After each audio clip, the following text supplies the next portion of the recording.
Okay, boxing fans, first of all, happy Easter to those who celebrate Easter. And for those who don't celebrate Easter this Sunday, I guess enjoy the holidays. What more can I say? So, as you know, there's been a big weekend of boxing. Let's start with Crolla versus Murray. I think this fight was really about, for me, John Murray, how much he had left. It was on the comeback trail. Anybody who's seen videos of me doing videos in the past, you'll be well aware that I have a problem with fighters that like to fight with their face. Exciting, yes. You know, those fighters that come forward, and when I say fighting with their face, they come forward. They don't pay much attention to defense. They think a lot about what they give out, but they don't really think about what they're taking. And at the lower levels of boxing, that's great. And obviously, boxing is about the sweet science, and it's about hit and not getting hit. If you get a fight, you've got two fighters that are hitting one another back and forth. Of course, it makes for exciting viewing. I don't understand why people don't like Floyd. Well, now I can understand why people don't like Floyd Mayweather, but the art of boxing is to hit and not get hit. That's the scientific level of boxing. Whereas we talk about the animalistic level of boxing, the pure, slam, bam, thank you, ma'am, get in there, throw punches and have a row. Well, yeah, that's I think that's boxing in its simplest form being ignored. But anyway, those are my personal opinions. So with Murray, he's big, he's strong, physically strong, has some boxing ability, but you're pretty predictable in what he does. I think I was shocked because I remember the time when John Murray has been rated as one of the best lightweights in the world, and then he came up against Kevin Mitchell, and his limitations were exposed there, getting caught way too often. And I always think to myself, well, okay, if you get kind of beat up and knocked out in a certain fashion, a certain way, I don't mean like a flash knockout, or what I mean by you get knocked out, caught cold in the first round and get knocked out. I'm talking about a sustained beating, and you're constantly getting caught with the same punches over and over again. You think, well, hold on a second, maybe I need to make some adjustments. I don't know if that's because the fighter's too stubborn or the trainer's not very good. That I don't know, and I can't argue that with that. Now, then you fight Brandon Rios, and you go toe-to-toe with a guy who's quite similar in style, doesn't pay much attention to defense, and the guy who's got is a little bit technically better than you, beats you up. You look good at what you're doing, but you're still getting beaten up in the process. I mean, the process, the whole aim is for you to go on to become a world champion. The process is not for you to take your lumps and bumps and say, oh, well, that was a good fight, my son. Because at the end of the day, that's not paying the bills. Getting that world title is what you want. So you think, okay, you had some time off. Think about things and come back. And what happens? He comes back, same John Murray against Crolla. And of course, Crolla and Murray were in the gym together. And, there was a whole thing with him and Joe Gallagher. So, to me, I think Crolla boxed out of his skin for me. Crolla did better than I thought he would do. It's time to see what he's like at world level. And for for our friend Murray, it was the same old thing again. Getting caught with punches, not paying attention to defense. And, as she's going down the stretch, she gets tired, lapses in concentration because you get tired. You're getting caught with punches. So, was it because Crolla was hitting harder than people were expecting to hit? Or was it the fact that Murray was tired and lost concentration and really, didn't have enough build-up of fights before fighting Crolla? People say, oh, well, if you had fought Crolla a few years ago, you would have done Crolla. I don't know. Because to be honest, it's the same Murray, and he's still got defensive lapses. And, you've got to pick the guy who obviously is more defensively cute compared to the guy who just comes out and has a row. So there were always limitations about Murray when he fought Crolla. I'm not taking away from Crolla's victory here, but I don't want people to get too excited about Crolla. I'd like to see now Crolla, for me, step up and fight now. I'd like to see how Crolla would do against Ricky Burns. Now that would be an interesting fight to see, kind of like how much Ricky Burns wants it and where Anthony Crolla is. Okay, yes, that'd be a good fight. The other guy I'd like to see fight, I don't know what's happened to him, is Liam Walsh. What happened to Liam Walsh? So I think that guy's got a lot of skill. I think the last time I thought Liam Walsh, he beat Scott Harrison. But I don't know what's going on with Liam Walsh's career. But yeah, he's a fighter I've looked at. I think he's got a lot of skill. So yeah, Liam Walsh should be a good fight as well. So congratulations to Crolla, but Crolla just re-emphasised the fact that if you step up in levels and you've got no defense, or you're paying no attention to punches coming back at you, eventually you're going to get taken off. And basically, Murray had a boxing lesson given to him. Yes, Murray did the things he did, pushed Crolla back at times, but Crolla was able to tuck up, absorb, and come back. So again, hats off to Crolla. Let's see what he does at world level. What else for? Scott Quigg. I never actually got to see the Scott Quigg fight, but from what I heard, it was a good knockout. What can I tell you? Scott Quigg, Carl Frampton, that's a fight everyone's talking about. But while everyone's talking about Scott Quigg and Carl Frampton, there's a man called Rigondeaux. There's another man called Donaire. There's another one called Leo Santa Cruz. Now, I think Scott Quigg and... what I don't understand is, why can't Scott Quigg and Carl Frampton fight for that world title? And the best of those two go on and represent the UK and fight at world level. Why don't they just have that crossroads fight now? Quigg's got a world title. Frampton wants to fight for the world title. Why don't they fight? Set the differences. Let Kiko Martinez do what he's got to do. And then whoever after that, unification bout. And then the winner of that, go fight Leo Santa Cruz. And I guess the winner of that, go on and fight Rigondeaux. Personally, I don't think there's anyone in the lightweight division, or the bantamweight division, that's going to beat Rigondeaux, to be honest. Too good. Footwork's too good, too classy. So I think the only way I think Rigondeaux's going to get beat is by somebody who overpowers him, frankly. His footwork is just so amazing footwork, and that's where it is. If you can maneuver yourself in and out of trouble, if you can maneuver fighters into position to land your own punches, man, Rigondeaux's a genius. A lot of people don't have a lot of time for Rigondeaux, but he's boxing masterclass right there. So let's move on. Who else I want to talk about? Paulie Malignaggi, Sean Porter.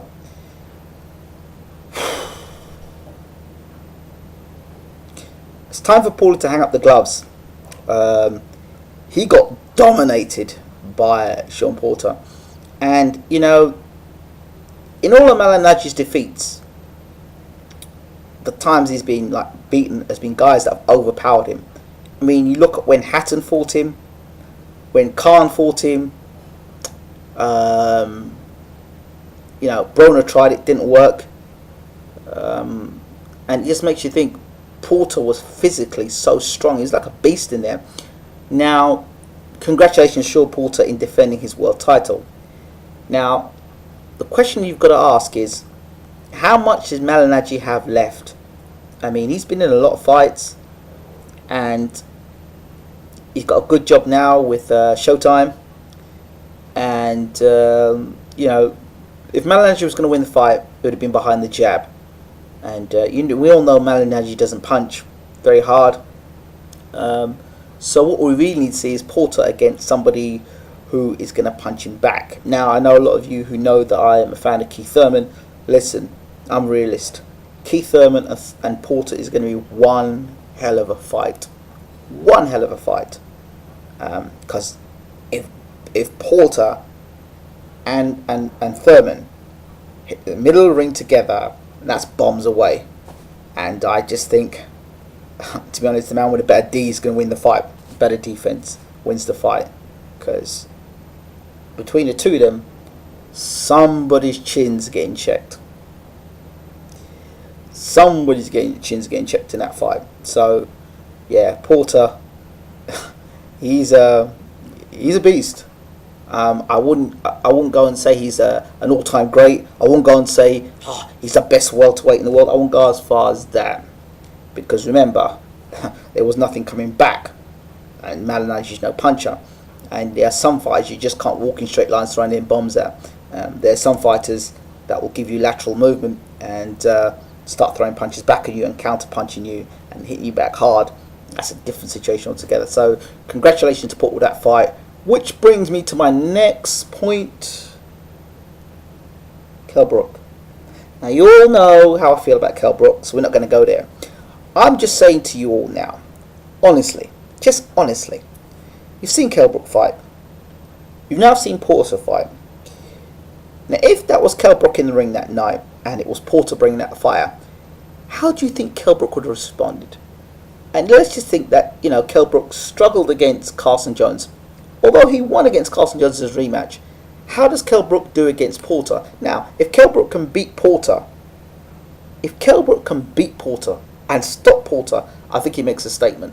I think he makes a real statement, because you've got an unbeaten fighter, a hungry fighter, a live fighter, and one who's very aggressive. Okay, so, and has fought somebody in the top 10. So, this is Kell Brook's chance. To be honest with you, I think he stood a better chance against Devon Alexander. And I think Ahmed Khan's probably thinking the same thing as well. Yeah. So, Kell Brook against Sean Porter, if the fight gets made. Maybe we'll get another final eliminator. But, you know, the other question is, with this fight, has Kell had enough testing fights at world level before this fight with Porter? That's the other question. He's had a lot of fights and he's blown a lot of people away, but has he had enough testing fights, teaching fights, fights that he's able to have come through some challenges? He had a tough fight against Carson Jones. He got shaken up by Shevchenko, who's not known as a big puncher. You just got to wonder, if Porter comes out and starts landing them big shots on Kell Brook's chin, what's going to happen? You know, but Brook carries decent power, and a good counter punching. Does throw punches from unorthodox angles. It could give Porter some problems. It'll be an interesting fight. But my fear of Kell Brook, as with any guy that's challenging for a world title, you want to see them in meaningful fights. You want to see them managed in a manner. You want to see them under some pressure. You want to see them come for adversity. But we'll see. We'll soon see. Time will tell about that fight. So for Porter, I think he's got Brook. For Malignaggi, I don't want to see Malignaggi as a stepping stone. You know, maybe he can have a farewell fight against somebody who he can beat. And I don't think Malignaggi wants to end his career on that. He certainly won't be calling for a rematch. So I don't know. I think Malignaggi, a farewell fight. Potentially a rematch with Broner, because Broner doesn't hit that hard at welterweight. A rematch. Who wants to see it? I don't know. But yeah, I think that would be it for Malignaggi. But he's an excellent commentator. One of the very few people in boxing today, commentators that talk sense. How many people agree with me on that? I'd love to hear your comments on that. And of course, how can we not end without talking about Bernard the Alien Hopkins? 49 years old against Shumenov. The man that has won a world title without a trainer. This guy trains himself. First thing you've got to ask yourself the question, Nathan Cleverly, Frank Warren, why couldn't you get Shumenov in the ring? What was so bad about Shumenov? I mean, you could have fought Shumenov instead of fighting Kovalev. I mean, Kovalev wasn't your mandatory. You picked Kovalev out to fight. You could have fought Shumenov. And I know Shumenov couldn't have done that to Cleverly. No way. He could have fought Shumenov and possibly got the fight with Bernard Hopkins. I'm not saying that Cleverly would have beaten Bernard Hopkins. No. What I'm saying is he wouldn't have got his career ruined as it's ruined now. And on the point of Nathan Cleverly, I don't know. I still see like there's something missing in Cleverly. It's just in his eyes. You see him having conversations in interviews. It just seems like if Kovalev has taken his heart, taken his fighting spirit away. We're going to have to see what he's like in the cruiserweight division, but he's going to be a small cruiserweight. You got guys come from heavyweight down to cruiserweight, and Cleverly wasn't a big puncher at light heavyweight. Now he's going up to cruiserweight. These are all points that have been made before, and he hadn't had the greatest defense. So now he's working with this trainer that I don't know anything about really, and you see the question there is, you've operated at world level. Your dad took you to world level, and now you're going to go with a trainer that, if anything, you want a trainer that's going to take you to the next level. So it'd be nice to see Cleverly work with a world-class trainer. Not to knock the trainer that he's with now, but it would be nice to see him work with an established a fighter that's had world-class experience and has produced world champions, because it's always good. I think you develop more as a fighter.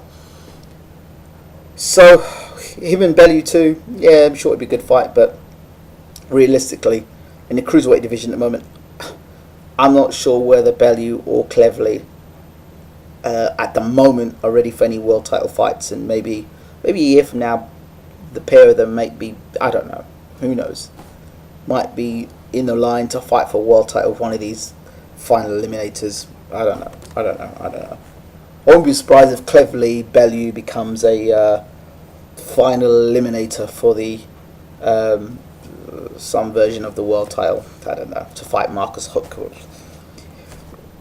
Alright, anyway, moving on. So yeah, Hopkins, great result from him, great fight, 49 years old. What can you say? Would you back him to fight Stevenson and beat Stevenson? I think Hopkins stands a good chance against Stevenson. When you think Stevenson, to me, his power is only in his left hand. Let's be completely frank here. His power is only his left hand. If you look at his fight he fought with Bellew, and Bellew is pretty standard sort of boxer. He was just lining Cleverly up with the left hand all night long, lining him up with the left hand, and I just think that Hopkins is a bit too cute for someone like Stevenson, and I don't think Stevenson's going to land, because I think Stevenson has to kind of like line you up, and I think Stevenson is a easier fight for Hopkins than Kovalev, because Kovalev, I mean, he's just touching you with a jab and hitting you with right hands and left hooks, and he seems to have power in both hands, and he doesn't need to line you up either. Whereas you see Stevenson has to line you up with punches, and like I said with the Cleverly fight, he really was lining lining Bellew up, and you saw when he does line you up and catch you on the chin, it's devastating. But I don't think Hopkins is going to be there to allow that to happen. Coming into fight against Hopkins, I've got to be honest with you and say to you this: how can you make a real serious prediction on a fight with a 49-year-old man? All you can really say is that if he's got the same skill level that he had in his last fight, and he doesn't get old, well, how can you say get old? He is old, so getting old overnight?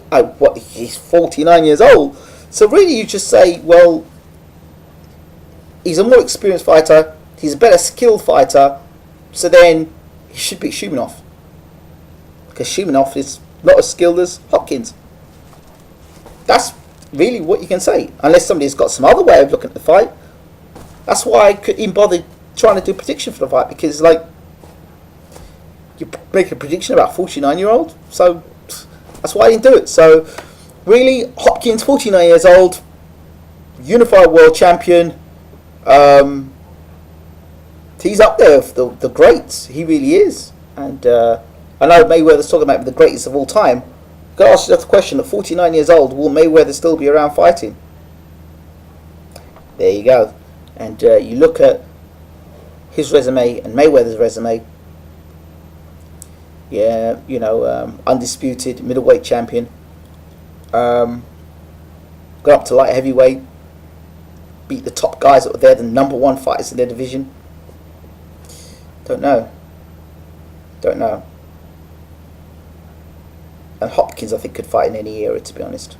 He wouldn't be out of place. Yeah. When we talk about middleweights now, Peter Quillin. Now, just me, but I just see him as a very vulnerable champion. Very, very vulnerable. And the fighters he's fought, if I'm right, memory serves me right, they've all been like guys from light middleweight blown up to middleweight, and I don't know. I always look at Quillin, and I always think to myself, one guy's gonna fight him and catch him clean with one shot and knock him out. Like, I just, this feeling about Quillin that he's just very vulnerable. I don't know why. He just looks like a guy who I don't know how to describe it. He gives me that impression. He's not the most secure of champions within himself. I'm not sure, because like, even through the fight where he was getting hit with punches, he'd do strange things like put his hand out and you know, show, oh, I've not been hurt and stuff. And they're all of somebody of a fighter that I know he's learning on the game, and the most exciting fight I've seen Quillin in so far was the fight he had to become world champion. I can't remember the guy. I think it was the Frenchman he fought, and it was a really exciting fight. I thought, oh yeah, we've got a real good fighter here. But I don't know. The more I see Quillin fight, the more vulnerable he looks, and I would stay, if I were him, I would stay clear of GGG. I really would. Wait till the openings, you know, I can't get into him. I really wish I could, but I don't feel secure with Quillin, and I don't think he's like the middleweight division. I mean, now Billy Joe Saunders is number one contender. I think Billy Joe Saunders stands a good shot against Quillin, to be honest. Billy Joe Saunders is a fairly big middleweight. He brings a lot of skills to the ring, decent punch power, Olympic background, good fight. It's whether Saunders, I don't know, and I just think he's just vulnerable. I don't know. He just seems to get caught with unnecessary punches, Quillin, and he just hasn't. Apart from that fight, like I said, he had for the world championship, he's not put on a fight that's said, yeah, you know what, that Quillin, man, he really is dominating the middleweight division. He's, you know, and let's go on to GGG, another fighter that a lot of people are jumping up on the bandwagon about. Yeah, GGG, he's a beast. He's knocking everybody out. Yes, GGG is a very big puncher, devastating puncher. But GGG, I don't know if you've watched carefully his fights, but he's got this same sort of attitude, whereas he doesn't care about what's coming back, and his defense. GGG's defense is not the greatest. Watch his fights carefully. Turn the volume off from these commentators who just talk about GGG and his power, just waiting for GGG to land his power. He's just getting closer, or waiting for GGG's land a big punch there. Forget all that. Turn the volume down and watch GGG, and watch the amount of punches it gets caught with in fights against lower opposition and lesser opposition fighters. You know, and against a guy who can move and can punch, I'm not so sure how GGG does. Or for one thing, I'm telling you now, if he moves up to light heavyweight, where is he now? Middleweight, move up to super middle, sorry, and he tries to fight Andre Ward takes him to task, because you've got a defensive genius in Andre Ward, who every time that GGG leaves himself exposed, he leaves his chin open, Ward's going to take it off from him. You know, he's got no address to defense. And when you move to the higher levels, of the top-notch levels of boxing, not having a good D is not a good sign. And he's doing it now, and he's getting caught with punches against lesser fighters, against the elite fighters. I'm not sure how GGG does. I'm really not sure.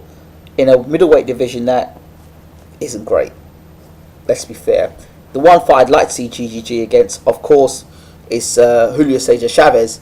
But that fight doesn't look like it's going to happen, because according to sources, Al Heyman has put down $47 million to buy Julio Cesar Chavez and to manage him, or promote him. So that means that GGG fight won't happen.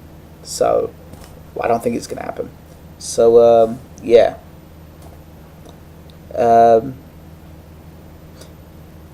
It's been announced also back in the UK that Paul Butler will be fighting Shu Hall for the bantamweight title. Should be an interesting fight. I think the most intriguing thing about that fight is what Paul Butler does. I think he's fighting Superfly, I think he is, and Shu Hall's bantamweight. I don't know how Butler's got his world title shot, because Butler, I think he's well rated, Butler.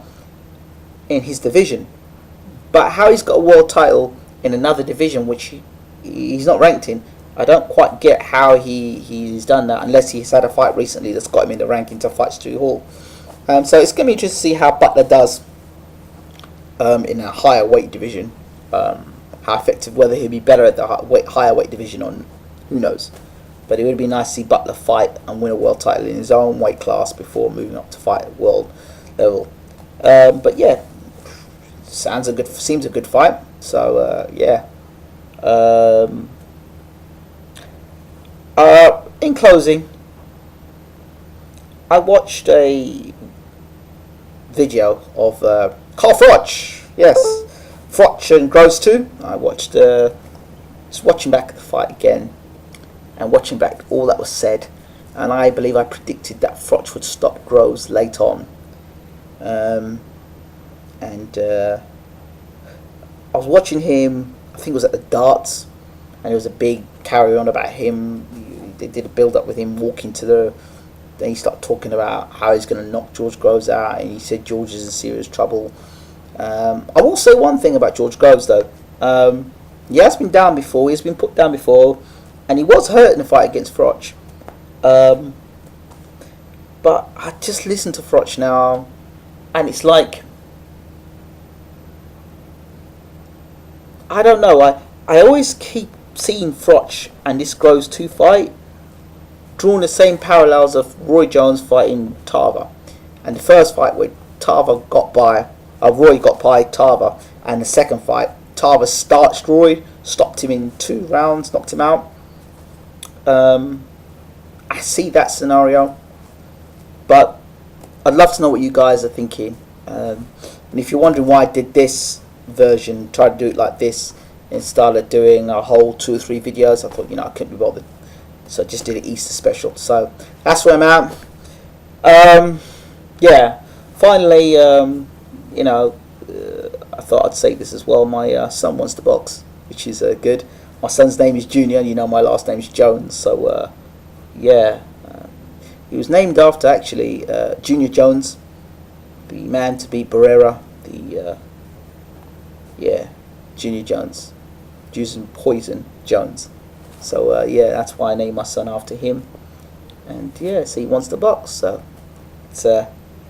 it's good to hear that he wants to box, and love your son. And he wants to box, so it's good.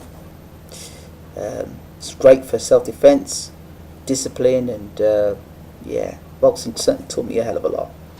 So yeah, I would definitely, I'd definitely support him in that.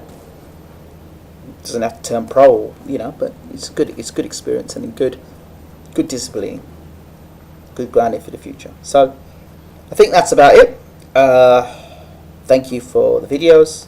So yeah, I was mentioning that to say that I'm continuing to do these videos because I didn't realize how much he loved boxing, and now I understand how much he really does love boxing, and it's inspiration to keep going now, to just keep doing these videos, and I love what I do. So